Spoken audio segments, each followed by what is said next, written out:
കല്യാണ പല്ലക്ക്. രാഹുൽ തിരിച്ചെത്തുമ്പോ രാത്രി ഏറെ വൈകിയിരുന്നു. നേരത്തെ വരാമെന്ന് പറഞ്ഞു പോയെങ്കിലും പിന്നെയും ഏതോ കൂട്ടുകാരിയൊക്കെ കണ്ടപ്പോ രാഹുൽ അവരോട് സംസാരിച്ചു നിന്നു. അവൻ വന്നപ്പോ ഉഷയും രമ്യ ഉറങ്ങിക്കഴിഞ്ഞിരുന്നു. ഗംഗ മാത്രം ഉറക്കം വരാതെ കിടക്കുകയായിരുന്നു. അവളുടെ മനസ്സിൽ വൈകുന്നേരം മുതൽ കണ്ടുകൊണ്ടിരിക്കുന്ന ഒരു മുഖമാണ്. സാധാരണയായിട്ട് എത്ര തിരക്കുണ്ടെങ്കിലും തന്നോട് എന്തെങ്കിലുമൊക്കെ സംസാരിച്ചുകൊണ്ടിരിക്കുന്ന ആളാണ്.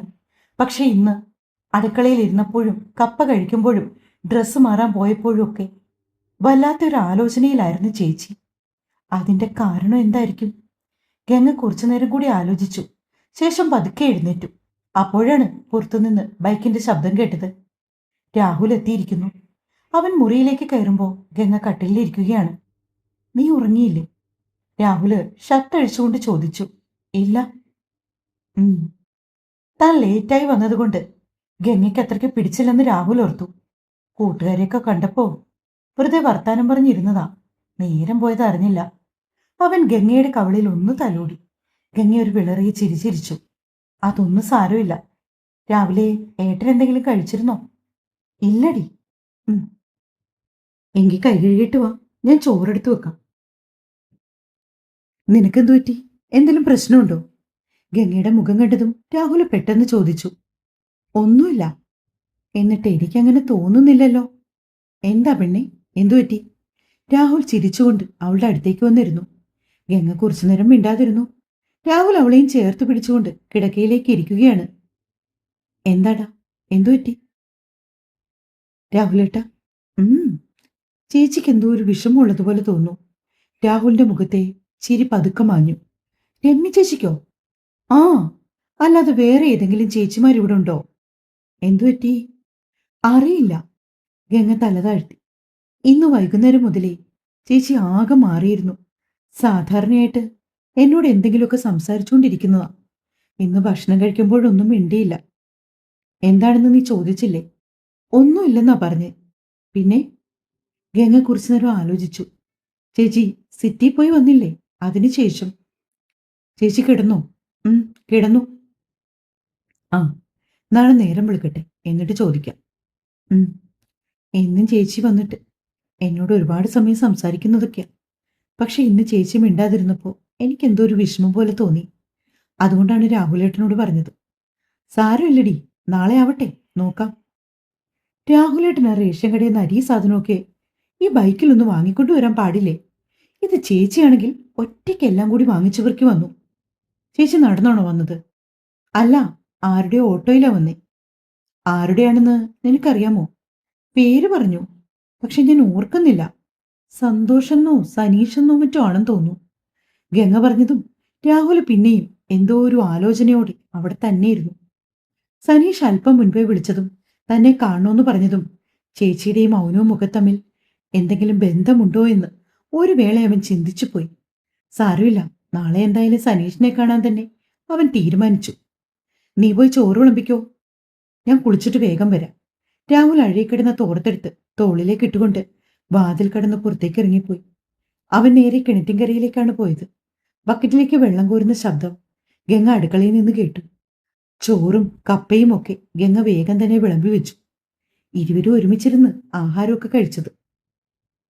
അന്ന് രാത്രി കിടക്കാൻ നേരം രാഹുലിന്റെ മനസ്സിലും നാളെ സനീഷ് തന്നെ കണ്ടിട്ട് എന്താണ് പറയുന്നത് എന്നറിയുവാനുള്ള ഒരു ആകാംക്ഷയുണ്ടായിരുന്നു. ഗംഗ അവനെ ചുറ്റിപ്പിടിച്ചാണ് കിടക്കുന്നത്. ഇത്തിരി നേരം കഴിഞ്ഞതും അവൾ ഉറങ്ങിയെന്ന് രാഹുലിന് മനസ്സിലായതും അവനും തിരിഞ്ഞു വന്നിട്ട് ഗംഗയെ പൊതിഞ്ഞു പിടിച്ചു കിടന്നു.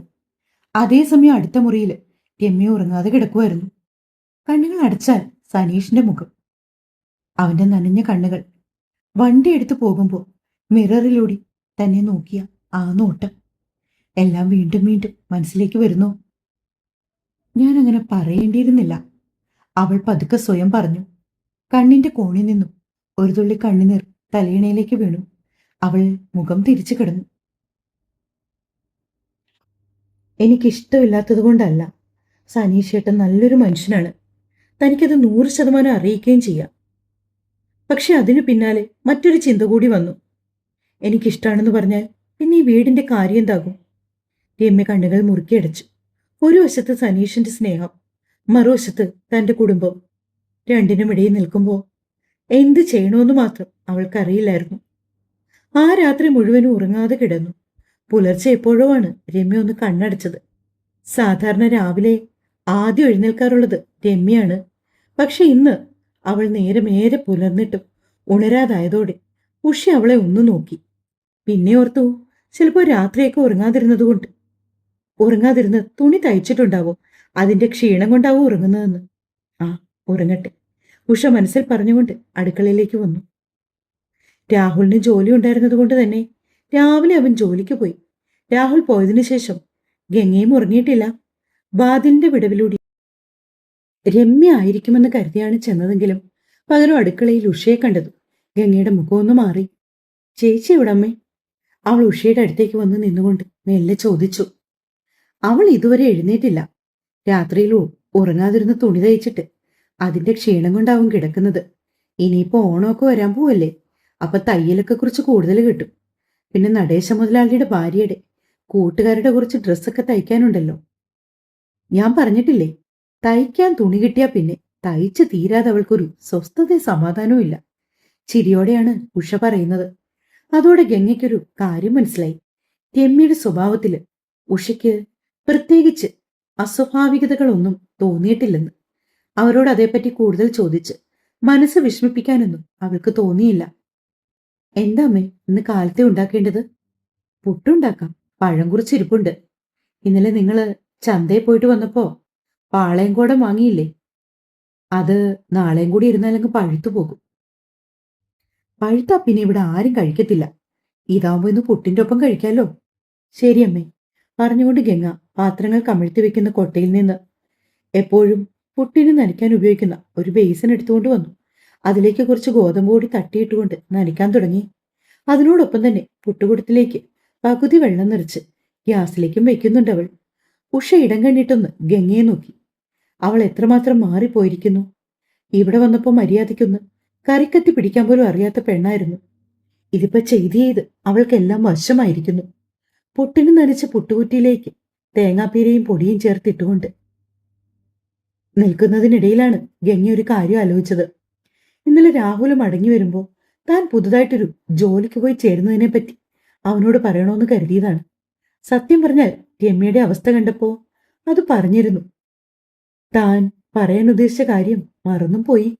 ഗംഗ വല്ലായ്മയോടെ ഓർത്തു. സാരമില്ല, ഇന്ന് വൈകിട്ട് വരുമല്ലോ, അപ്പൊ പറയാം. പിന്നെ ഇനി താൻ ജോലിക്ക് പോയാ ഉഷയ്ക്ക് ഇഷ്ടമാകുമോ എന്നൊരു ചിന്ത ഗംഗയെ വന്നു പൊതിഞ്ഞു.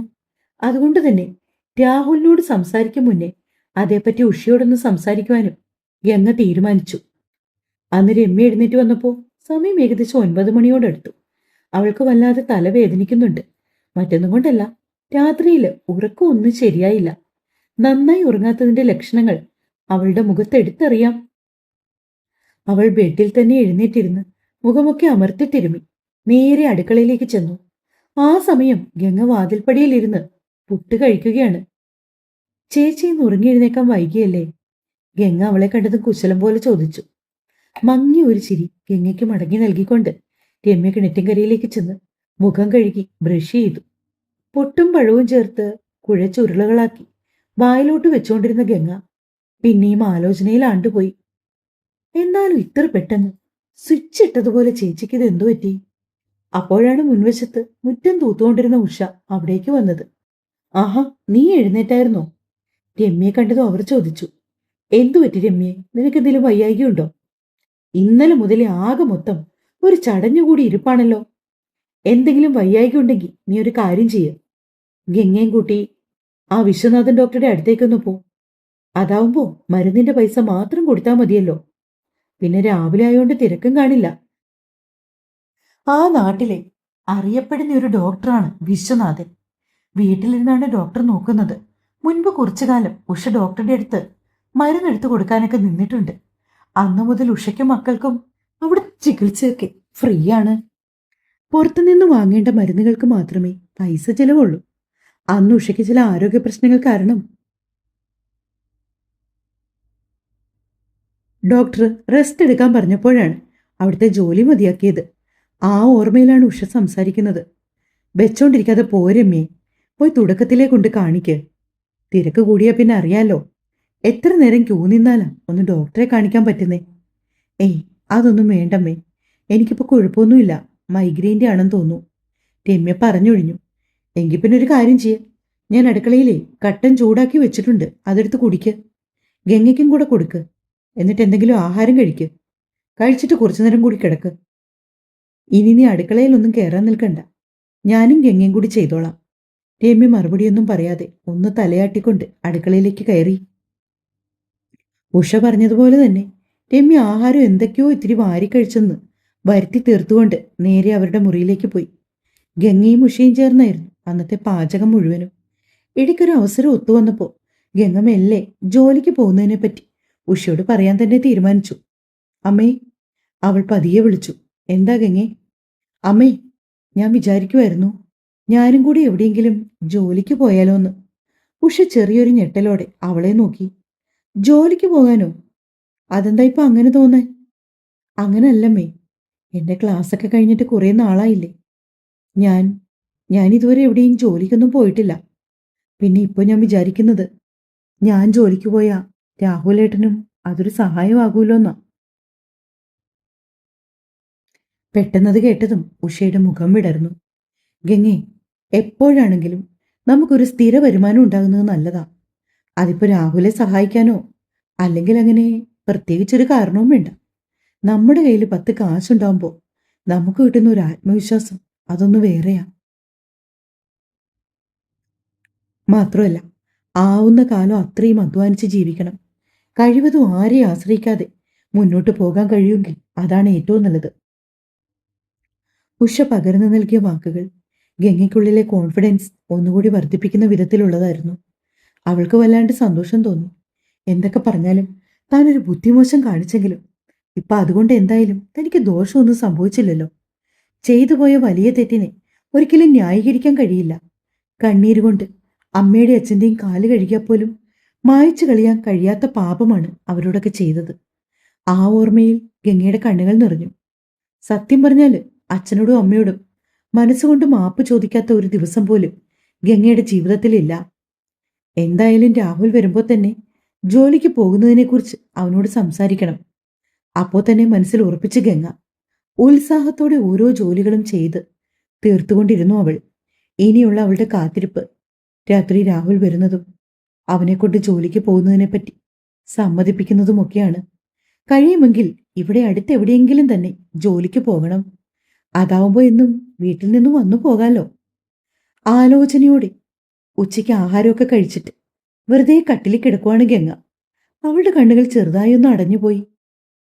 മഹേഷിന്റെ വീട്ടില് അന്ന് രാവിലെ തീർത്തും പ്രതീക്ഷിക്കാതെയായിരുന്നു മാധവന്റെ 2 സഹോദരിമാർ വന്നത്. ആദ്യം അവരെ കണ്ടപ്പോ ഗീതയും ഒന്ന് പകച്ചുപോയി. കാര്യം പറഞ്ഞാലേ അവരെപ്പോഴും അങ്ങനെയൊന്നും വരില്ല. മാത്രമല്ല വിളിച്ചു പറയാതെയാണ് വന്നത്. വാ ചേച്ചിമാരെ, രണ്ടുപേരും അകത്തേക്ക് വാ. ഇതിപ്പോ എത്ര നാളാ ഇവിടേക്ക് വന്നിട്ട്? മഹേഷിന്റെ കല്യാണത്തിന്റെ സമയത്തോ മറ്റോ വന്നു പോയതല്ലേ? ഗീത അവരോട് കുശലം തിരക്കിക്കൊണ്ട് ചോദിച്ചു. രണ്ടുപേരും ഇടിക്കും, ഞാൻ കുടിക്കാനെടുക്കാം.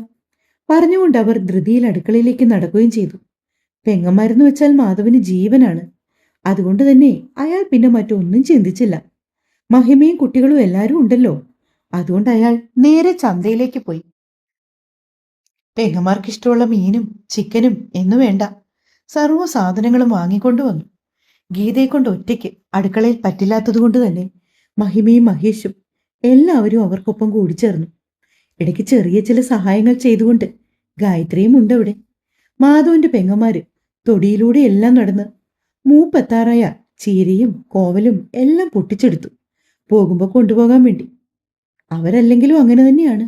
വന്നു കഴിഞ്ഞാൽ പിന്നെ കൃഷിത്തോട്ടത്തിലൊക്കെ ഒന്ന് ഓടി നടന്ന് ഇവിടെ എന്തൊക്കെ സാധനങ്ങൾ കൊണ്ടുപോകാൻ പറ്റുമോ അതൊക്കെ കവറിലാക്കും. ഗീതയ്ക്ക് അതിനോട് എതിർപ്പൊന്നുമില്ല. അവർക്കും സന്തോഷമേ ഉള്ളൂ. പ്രഗ്നൻസി കിറ്റ് വാങ്ങാൻ രാവിലെ മഹേഷ് പോകാൻ തുടങ്ങിയ സമയത്താണ് അവര് വന്നത്. അതുകൊണ്ട് തന്നെ അതിന് പോകാൻ സാധിച്ചുമില്ല. ഉച്ചയ്ക്ക് എല്ലാവർക്കും ഒപ്പിരുന്ന് ആഹാരമൊക്കെ കഴിച്ചിട്ട് മഹേഷ് മുറിയിലേക്ക് ചെന്നു. ഗായത്രി കുട്ടികളുടെ കൂടെ ഇരുന്ന് ആദ്യമേ ആഹാരം കഴിച്ചിട്ട് മുകളിലേക്ക് പോയിരുന്നു. മഹേഷ് എത്തുമ്പോൾ ചെറിയൊരു മയക്കത്തിലാണ് ഗായു. അവനവളെ ഉണർത്താതെ തന്നെ കാറിന്റെ കീയും എടുത്ത് പുറത്തേക്കിറങ്ങി. നേരെ മെഡിക്കൽ ഷോപ്പിൽ പോയി പ്രഗ്നൻസി കിറ്റ് ഒരെണ്ണം വാങ്ങിക്കൊണ്ട് വന്നു. ശേഷം അത് കബോർഡിൽ വെച്ചു. ഗായു ഉണരുമ്പോൾ പറയാം മഹേഷിനൊരു വല്ലാത്ത സന്തോഷമാണ്. എന്താവും റിസൾട്ട് എന്നറിയുവാനുള്ള ഒരു ത്വര അവന്റെ കണ്ണിൽ തെളിഞ്ഞു കാണാം.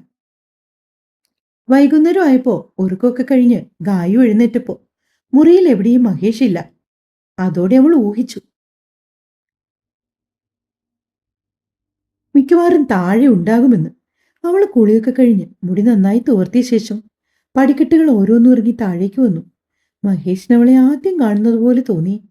അവൾക്ക് എന്തൊക്കെയോ പ്രത്യേകത ഉള്ളതുപോലെ അവന് തോന്നുന്നുണ്ടായിരുന്നു. ഒരുപക്ഷെ അത് തന്റെ തോന്നലാകാമെന്ന് അവൻ ഇടയ്ക്കിടയ്ക്ക് മനസ്സിൽ പറയുകയും ചെയ്യുന്നുണ്ട്. ആഹാ, ഗായ്മോള് വന്നോ? ദാ മോൾക്കുള്ള കാപ്പി പറഞ്ഞുകൊണ്ട് ഗീത അടുക്കളയിൽ ഡൈനിങ് ടേബിളിൽ ഇരുന്ന കോഫി മഗ് ഗായുവിന്റെ കയ്യിലേക്ക് കൊടുത്തു. മെല്ലെ ആ കപ്പ് ചുണ്ടോടടുപ്പിച്ചതും ഗായുവിന്റെ നെറ്റി ചുളിഞ്ഞു. അവരെല്ലാവരും പല പല സംസാരങ്ങളിൽ മുഴുകിയിരിക്കുകയായിരുന്നു. മഹേഷ് പക്ഷേ അതെല്ലാം കൃത്യമായി കാണുന്നുണ്ട്. അവൻ അവൾക്കരികിലേക്ക് വന്നു. എന്തു പറ്റി ഗായു? എന്തെങ്കിലും ബുദ്ധിമുട്ടുണ്ടോ? അവളുടെ മുഖം മാറിയത് കണ്ടതും അവൻ പതിയെ, ആരും കേൾക്കാത്ത വിധം അവളോട് ചോദിച്ചു. ഇല്ല മഹിയേട്ട. അവനെ നോക്കിയൊന്ന് തലകുലുക്കിക്കൊണ്ടവൾ എങ്ങനെയോ ഒരുവിധം കോഫി കുടിച്ചു. മഗ് കിച്ചണിലേക്ക് കൊണ്ടുവച്ചു. മനം പുരട്ടുന്നത് പോലെയൊക്കെ തോന്നുന്നുണ്ട്. പക്ഷേ പുറത്തേക്കൊന്നും വരുന്നില്ല. കുറച്ചധിക സമയം അവൾ അടുക്കളയിൽ തന്നെ പതുങ്ങി പതുങ്ങി നിന്നു. ഗായു, ഞാൻ പ്രഗ്നൻസി കിറ്റ് വാങ്ങി കബോർഡിൽ വെച്ചിട്ടുണ്ട്. താനൊന്ന് പോയി ടെസ്റ്റ് ചെയ്ത് നോക്കിക്കേ. എനിക്ക് തോന്നുന്നു ഇത് അതിന്റെ ആവൂന്ന്. ഗായത്രിക്കുള്ളിലൂടെ ഒരു വിറയിൽ കടന്നു പോകും പോലെയൊക്കെ തോന്നി. ഒരു അമ്മയാകാൻ താൻ മനസ്സുകൊണ്ട് പ്രിപ്പയർഡ് ആയിരുന്നോ? അവൾ ഇന്നലെ രാത്രി മുഴുവൻ ഉറങ്ങാടെ കിടന്ന് ആലോചിച്ച ആ ചോദ്യം പിന്നെയും ഓർത്തെടുത്തു. മനസ്സിൽ മറ്റെന്തൊക്കെയോ ആയിരുന്നു. ജോലി വാങ്ങണം, കുറച്ചുനാൾ അടിച്ചുപൊളിച്ച് കഴിയണം, അങ്ങനെ എന്തൊക്കെയോ ആഗ്രഹങ്ങൾ. വല്ലാത്ത സമ്മർദ്ദത്തോടെയാണ് അവൾ മുകളിലേക്ക് കയറിപ്പോയത്. ഒപ്പം താനൊരു കുഞ്ഞിനെ ആഗ്രഹിക്കുന്നുമുണ്ട്. ഒരു തുലാസിൽ വെച്ച് തന്റെ ആഗ്രഹങ്ങളും ഇപ്പോഴത്തെ അവസ്ഥയും തോക്കി നോക്കിയാൽ രണ്ടും ഒപ്പത്തിനൊപ്പം നിൽക്കും. ഗായു മുകളിലേക്ക് പോയതിന്റെ പിന്നാലെ തന്നെ ഫോൺ എടുക്കാനെന്ന വ്യാജേന മഹേഷും അവിടേക്ക് ചെന്നു. അവൻ ചെല്ലുമ്പോൾ കാണുന്നത് കബോർഡിൽ ചാരി ആലോചനയോടെ നിൽക്കുന്ന ഗായുവിനെയാണ്. എന്തായി, ടെസ്റ്റ് ചെയ്തോ? മഹേഷിന്റെ കണ്ണിലെ പ്രതീക്ഷ കാണുമ്പോൾ മറുത്തൊന്ന് ചിന്തിക്കാനും തോന്നില്ല. ഇല്ല, അവൾ പതുങ്ങി പറഞ്ഞു. എങ്കിൽ പിന്നെ വേഗം പോയി ടെസ്റ്റ് ചെയ്യ്. റിസൾട്ട് എന്താണെന്ന് അറിയാലോ. എനിക്ക് താഴെ ഇരുന്നിട്ട് ഇരിപ്പുറയ്ക്കുന്നുണ്ടായിരുന്നില്ല. അതാ ഞാൻ ഇങ്ങോട്ട് കയറി വന്നത്. അവൻ അതീവ സന്തോഷത്തോടെ പറഞ്ഞു. അവൾ ആ കിറ്റുമെടുത്തുകൊണ്ട് ബാത്റൂമിനുള്ളിലേക്ക് കയറി. ബാത്റൂമിന്റെ ഡോറിൽ ചാരി ഇത്തിരി നേരം ആലോചനയോടെ നിന്നു ഗായു. പിന്നെ ടെസ്റ്റ് ചെയ്യാൻ തന്നെ തീരുമാനിച്ചു. പ്രഗ്നൻസി കിറ്റും കയ്യിൽ പിടിച്ച് അതിലേക്ക് ഉറ്റുനോക്കിക്കൊണ്ട് നിൽക്കുകയാണവൾ. ആദ്യത്തെ വരെ നല്ല വ്യക്തമായി തന്നെ തെളിഞ്ഞു. ഏകദേശം 2-3 മിനിറ്റോളം സമയമെടുത്തിട്ടാണ് പിന്നെ ഒരു വര കൂടി തെളിഞ്ഞത്. ഗായത്രിയുടെ കണ്ണുകൾ നിറഞ്ഞൊഴുകി. വിശ്വാസം വരാത്തതുപോലെ വാ പൊത്തി പിടിച്ചുകൊണ്ട് അവൾ ബാത്റൂമിന്റെ ചുമരിൽ ചാരി നിന്നു. ഉള്ളം കൈയിൽ അപ്പോഴും ആ പ്രഗ്നൻസി കിറ്റ് ഭദ്രമായിരുന്നു. അങ്ങനെ ഒരു ഹാപ്പി ന്യൂസ് അല്ലേ? കഥ വായിച്ചിട്ട് ഇഷ്ടമായെങ്കിലേ സപ്പോർട്ട് തരാൻ മറക്കല്ലേ. സ്നേഹത്തോടെ സ്വന്തം മിത്ര. Thank you.